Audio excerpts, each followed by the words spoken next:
ಕುಂದ ಪಾಪಕ್ಕೆ ಹೋಗುವುದು ತಿರುವೆಂಗಳನಾಥ ಅಂತ ಈ ಶಾಸನದಲ್ಲಿ ಬರೆದಿದ್ದಾರೆ. ಆ ರಾಮಾನುಜಕೂಟ ಅಂದ್ರೆ ಇವತ್ತು ತಿರುಪತಿನಲ್ಲಿ ಅನ್ನ ಪ್ರಸಾದ ವಿತರಣೆ ನಡೀತಿದೆಯಲ್ಲ, ಅದು ಸಾಳ್ವ ನರಸಿಂಹರ ಕಾಲದಲ್ಲಿ ಕಂದಾಳೆ ರಾಮಾನುಜರು ಪ್ರಾರಂಭ ಮಾಡಿತು. ಅದು ರಾಮಾನುಜಕೂಟ ಅಂತ. ಆ ರಾಮಾನುಜಕೂಟ ಇಲ್ಲಿ ನಡೆಸಬೇಕು ಅಂತೇಳಿ ದಾನ ಕೊಟ್ಟು ಇದು ಶಾಸನ ಹಾಕಿದ್ದಾರೆ. ಇದು ಚಿಕ್ಕಬೇಟಳ್ಳಿ ಆಂಜನೇಯ ದೇವಸ್ಥಾನ ಹತ್ರ ಇದೆ ಒರಿಜಿನಲ್ ಶಾಸನ. ಇದು ಪುರಾತತ್ವ ಇಲಾಖೆಯಿಂದ 1905ರಲ್ಲಿ ದಾಖಲಾಗಿರೋದು. ಈ ಶಾಸನ ಆಧಾರದಲ್ಲಿ ಸಿಂಗಾಪುರ ಅಂತ ಹೆಸರಿರೋದಕ್ಕೆ ಅದರ ಹಳೆಯದು ಏನು ಸಿಕ್ಕಿಲ್ಲ ನಮಗೆ. ಅದಕ್ಕೆ ಸಿಂಗಾಪುರ ಅನ್ನೋದು ಸಿಂಗಾಪುರ ದಿನಾಚರಣೆ ಅಂತೇಳಿ 500ನೇ ವರ್ಷ ಅಂತೇಳಿ ಇದು ಈ ತಿರುಮಲ ದೇವರು ದಾನ ಕೊಟ್ಟಿದ್ದ ವಿಶೇಷ ದಿವಸ ಎಲ್ಲವನ್ನು ಸೇರಿ ಈ 500ನೇ ವರ್ಷದ ಕಾರ್ಯಕ್ರಮ ಮಾಡ್ತಾರೆ. ಇದು ಸಿಂಗಾಪುರದಲ್ಲಿ ಸಿಕ್ಕಿರೋದು ಹೊಸ ಶಾಸನ. ಇದು ಸರ್ವದಾರಿ ಸಂವತ್ಸರದ ಆಷಾಢ ಶುದ್ಧ ಹೊಂದಲು ನಲ್ಲಪ್ಪ ನಾಯಕರು ಸಿಂಗಾಪುರದ, ಇದರಲ್ಲೂ ಸಿಂಗಾಪುರ ಇದೆ, ಸಿಂಗಾಪುರದ ಬೆಟ್ಟಯ್ಯರಾಯ. ಈ ದೇವ್ರಿಗೆ ಒಂದೊಂದು ಕಾಲದಲ್ಲಿ ಒಂದೊಂದು ಹೆಸರು. 524ರಲ್ಲಿ ತಿರುಮಲೆ ದೇವರು, 528ರಲ್ಲಿ ಬೆಟ್ಟರಾಯ, ಇದು 530 ಮತ್ತೆ ತಿರುವೆಂಗಳನಾಥ. ನೋಡಿ, ಸಿಂಗಪ್ಪ ನಾಯಕರಿಗೆ ಇಲ್ಲಿ ಸಿಂಗಪ್ಪ ನಾಯಕರು ಚಿಕ್ಕಬೇಟಳ್ಳಿಯಿಂದ ದಾನ ಕೊಡ್ತಾರೆ. ಇದು ಸಿಂಗಪ್ಪ ನಾಯಕರಿಗೆ ಒಳ್ಳೇದಾಗ್ಲಿ ಅಂತ ಹೇಳ್ಬಿಟ್ಟು ನಲ್ಲಪ್ಪ ನಾಯಕ ಅನ್ನೋರು ಗದ್ದೆನ ದಾನ ಕೊಟ್ಟು ಇಲ್ಲಿ ಪಾತ್ರ, ಈಗ ನೀವು ಮಾಡಿದ್ರಲ್ಲ ಈ ಸೇವೆನ ಪಾತ್ರ ಭೋಗ ಅಂತಾರೆ. ಈ ಶಾಸನದಲ್ಲಿ ಭಜನೆ, ನೃತ್ಯ ಸೇವೆ ಇದೆಲ್ಲ ಸೇರ್ಕೊಂಡಂಗೆ ಗದ್ದೆ ದಾನ ಕೊಟ್ಟು ಗದ್ದೆ ಬರತಕ್ಕಂಥ ವರಮಾನ ತಿಪ್ಪಯ್ಯ ಅನ್ನೋರು ಕೊಟ್ಟಿದ್ದಾರೆ. ಆ ವ್ಯಕ್ತಿ ತಿಪ್ಪಯ್ಯ ಅನ್ನೋರು ಈ ಕಾರ್ಯಕ್ರಮ ನಡೆಸಬೇಕಿತ್ತು ಇಲ್ಲಿ.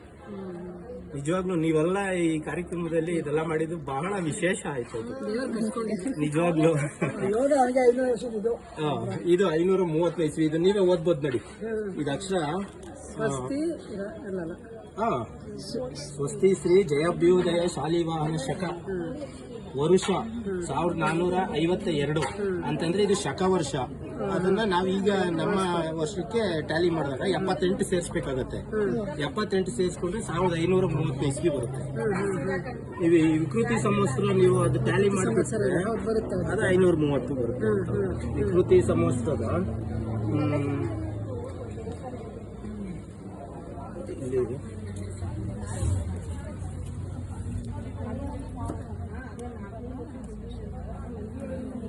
ವಿಕೃತಿ ಸಂವತ್ಸರದ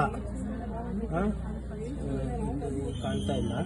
ಅಚ್ಯುತರಾಯರು ಮಹಾರಾಯರಿಗೆ ನಮ್ಮ ತಂದೆ ಬಸವಪ್ಪ ನಾಯಕರಿಗೆ ಪುಣ್ಯವಾಗಿ ಅಚ್ಯುತರಾಯರು ನಾಯಕತನಕ್ಕೆ ಪಾಲಿಸಿದ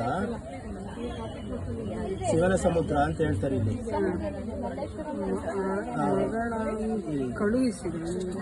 ಅಚ್ಯುತರಾಯರು ನಾಯಕತನಕ್ಕೆ ಪಾಲಿಸಿದ ಬಸವಪ್ಪ ನಾಯಕರ ಮಕ್ಕಳು ಕೃಷ್ಣಪ್ಪ ನಾಯಕರಿಗೆ ನಾಯಕತನಕ್ಕೆ ಪಾಲಿಸಿದ ಶಿವನ ಸಮುದ್ರ ಅಂದ್ರೆ ಶಿವನ ಸಮುದ್ರ ಅಂದ್ರೆ ಆ ಕಾಲದಲ್ಲಿ ಹೆಸರುಘಟ್ಟನ ಶಿವನ ಸಮುದ್ರ ಅಂತ ಕರಿತಿತ್ತು. ಅದು ಒಂದು ಹೆಡ್ ಕ್ವಾರ್ಟರ್ಸ್ ತರ ಇತ್ತು. ಅದಕ್ಕೆ ಈ ಹಾರೋಹಳ್ಳಿ ಸೇರಿತ್ತು.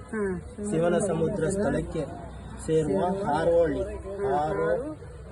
ಗ್ರಾಮವನ್ನು ಈ ಸಿಂಗಾಪುರದ ತಿರುವೆಂಗಳನಾಥ ದೇವರ ಅಮೃತಪಡಿ ನೈವೇದ್ಯ, ರಾಮಾನುಜಕೂಟ ಮತ್ತೆ ಅಂಗರಂಗ ವೈಭೋಗ, ಇದು 4 ವಿಧ ಹೇಳಿದ್ದಾರೆ.